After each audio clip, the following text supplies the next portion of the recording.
Good morning, faithful listener. You are listening to the Bible Explained podcast, where the Bible gets explained. So grab your cup of coffee and stay tuned as we read through the book of Luke.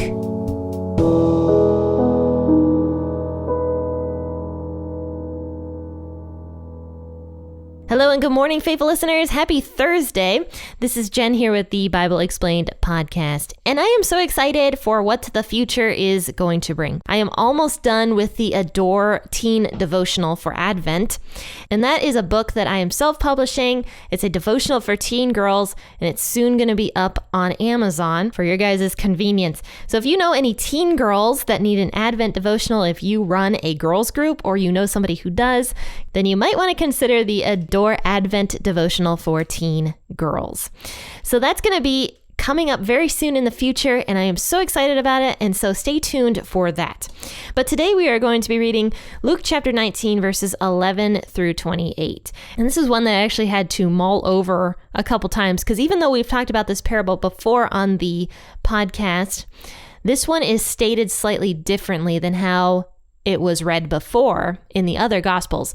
So let's see what Jesus has to say in this parable. Let's read Luke 19, 11 through 28 today. I'll be reading out of the W.E.B. As they heard these things, he went on and told a parable because he was near Jerusalem, and they supposed that God's kingdom would be revealed immediately. He said, therefore, a certain nobleman went into a far country to receive for himself a kingdom and to return. He called 10 servants of his and gave them 10 mina coins and told them, conduct business until I come. But his citizens hated him and sent an envoy after him saying, we don't want this man to reign over us. When he had come back again, having received the kingdom, he commanded these servants to whom he had given the money to be called to him that he might know what they had gained by conducting business. The first came before him saying, Lord, your mina has made 10 more minas. And he said to him, well done, you good servant. Because you are found faithful with very little, you shall have authority over 10 cities. The second came saying, your mina, Lord, has made 5 minas. So he said to him, and you are to be over 5 cities. Another came saying, Lord, behold, your mina which I kept laid away in a handkerchief, for I feared you, because you are an exacting man. You take up that which you didn't lay down, and reap that which you didn't sow. And he said to him, out of your own mouth I will judge you, you wicked servant. You knew that I am an exacting man, taking up that which I didn't lay down and reaping that which I didn't sow. Then why didn't you deposit my money in the bank, and at my coming I might have earned interest on it? He said to those who stood by, take the mina away from him and give it to the one who has 10 minas. They said to him, Lord, he has 10 minas. For I tell you that to everyone who has will more be given, but from him who doesn't have, even that which he has will be taken away from him. But bring those enemies of mine who didn't want me to reign over them here, and kill them before me. Having said these things, he went on ahead, going up to Jerusalem. So yeah, this parable sounds very familiar, doesn't it? And this is one where I'm not actually sure if Jesus repeated this parable twice. It's very possible that he did, because you'll see that there are some similarities to it, but it's not exactly the same. And a lot of times I believe Jesus did repeat his parables a handful of times, depending on who was listening, depending on the crowds. So it is possible that Jesus did state this parable twice, because when we saw it before, Jesus talked about the money being called talents, and this time it's called minas. But the other thing is verse 14 was not in the other parable. Verse 14 states, but his citizens hated him and sent an envoy after him saying, we don't want this man to reign over us. And then also in this parable, another dissimilarity is verse 27, but bring those enemies of mine who didn't want me to reign over them and kill them before me, is what the parable ends with. So yeah, there is a couple things that are a little bit different in this as compared to the last one. But anyway, it says that Jesus states this parable to the crowds specifically because he was near Jerusalem and they supposed that God's kingdom would be revealed immediately. So they assumed that as soon as Jesus went into Jerusalem, whoever was around him, possibly his disciples, possibly the crowds that surrounded him, they believed that once Jesus entered into Jerusalem, he would reign forever, basically, and God's kingdom would be immediately revealed the way they believed it would be revealed. Now, of course, God's kingdom was already there. It was already revealed, but the people at that time just didn't understand that because they really wanted a king. They really wanted a ruler that would get rid of Rome for them and would bring like Jerusalem and Israel back to its former glory. So they believed Jesus was this man, they believed he was the Messiah, and that's what they thought the Messiah was going to do. So of course, Jesus was not going to do that. He had no intention of doing that. In fact, his intention was to not only save Israel, but also to save Rome. And I'm going to guess the people didn't like that very much. They did not want the Romans to be saved or any other Gentile, possibly. So they really only wanted the glory for Israel at this time period. And because of this, Jesus states this parable, that God's kingdom is not necessarily going to be revealed immediately. He talks about this nobleman who is Jesus. A certain nobleman went into a far country to receive for himself a kingdom and to return. So this is way in the future because Jesus died approximately 2,000 years ago. Jesus has yet to return. He has not returned yet. So he's still this nobleman gathering his people, building his kingdom. He's still in the phase right now of receiving for himself a kingdom of people. While he was gone, though, he entrusted his servants with money. And a mina, it says here in my footnotes, that was about 3 years of wages. So that's a lot of money. I don't know what the average person makes. Probably a lot more than I do. But whatever it is, it's 3 years of the average income. So as Jesus was making his kingdom, he entrusts 10 of his servants to quite a bit of money. And that's a parallel of the people that God entrusts leadership to help him build the kingdom. So these 10 servants have their money, and Jesus goes away into a far country, or rather this nobleman goes away into a far country to receive himself the kingdom. So while Jesus is gone, he commands those 10 servants to conduct business as usual. But some of his servants hated him, is actually what it says. Some of his citizens hated him, and they sent an envoy after him saying, "We don't want this man to reign over us." I mean, how true is that today? There are so many people nowadays that absolutely hate Jesus. They hate his message. They hate Christianity. They hate Christians. They hate anything that has to do with Jesus or with God the Father. And you can see this when this happens. I think I've told the story before on the podcast. But back when I was in college, I had to do a field trip for my science class. I was majoring in earth sciences, which was such a dumb major because I literally just had to learn about macroevolution and like take tests on it the entire time, which was killing me on the inside because I'm not a macroevolutionist. But anyway, we took this field trip and there was a van filled with students that were taking this field trip also. So my college professor and I start talking and he starts asking me about my personal life. I was telling him about my church and about the different things that I do.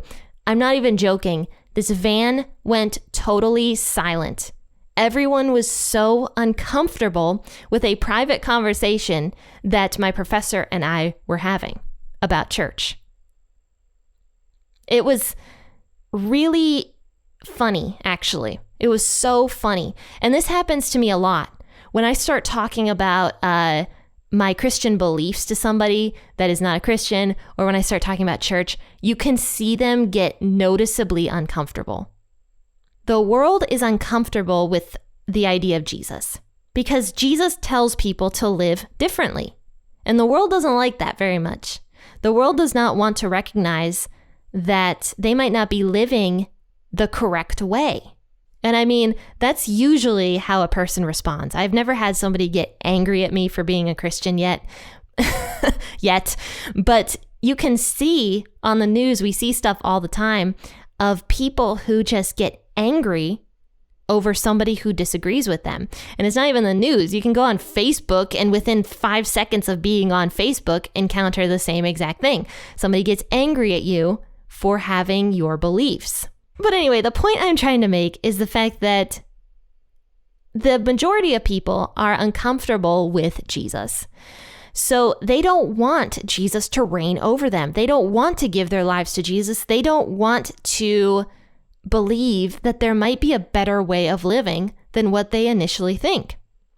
Here in America, and probably most of the Western world, people don't necessarily bow down to idols anymore the way they did in the Old Testament, but they do bow down to self. I mean, you can see how people just worship themselves. It's all about self. It's all about how people make you feel. It's all about how you feel. That is worshiping self. So of course, a person who their idol, their God is themselves, they aren't going to want Jesus, the real God, to reign over them. So that is why the world is so uncomfortable with Jesus. And it says here in this parable that they sent an envoy after him. So they start complaining. They're sending people to go complain to Jesus, an envoy saying, we don't want you to reign over us. But anyway, Jesus succeeds. This nobleman succeeds. Doesn't matter how many people don't want him to rule over them, he succeeds. And so he comes back again, having received the kingdom. And this is going to be in the second coming of Jesus. So he commands his servants, the ones that he gave the money to appear before him, basically, so that he can know how much they gained over the years. So the first person came before him saying, Lord, your mina that you gave me has made 10 more minas. So in other words, I multiplied your mina by 10. And look at how much money I have for you. So now this nobleman, or Jesus, says to the servant, well done, you good servant. You were found faithful with very little. Because of that, you're going to have authority over 10 cities. So Jesus elevates this servant to a high position, a ruling position. And I mean, we see that Jesus does do this when he comes back again, that the people who truly followed him are going to reign. We see that. So after this other servant comes and says, look, I made 5 minas for you over the years that you were gone. And so Jesus once again commends this servant and says, yes, you're going to be a ruler over 5 cities because of what you did. So then this other guy comes and he takes out his mina, which is all folded up in a handkerchief, which, by the way, is another dissimilarity between the other parable, because the other parable stated that the man had buried the talent. This guy wrapped it up in a handkerchief. He says, I feared you because you're an exacting man, which that means you are a person who takes from people, basically. You take that which you didn't lay down and you reap that which you didn't sow. That's old-fashioned English to say that you steal from people. And so Jesus is like, you know what? I'm going to judge the words that you just said. He says, you wicked servant.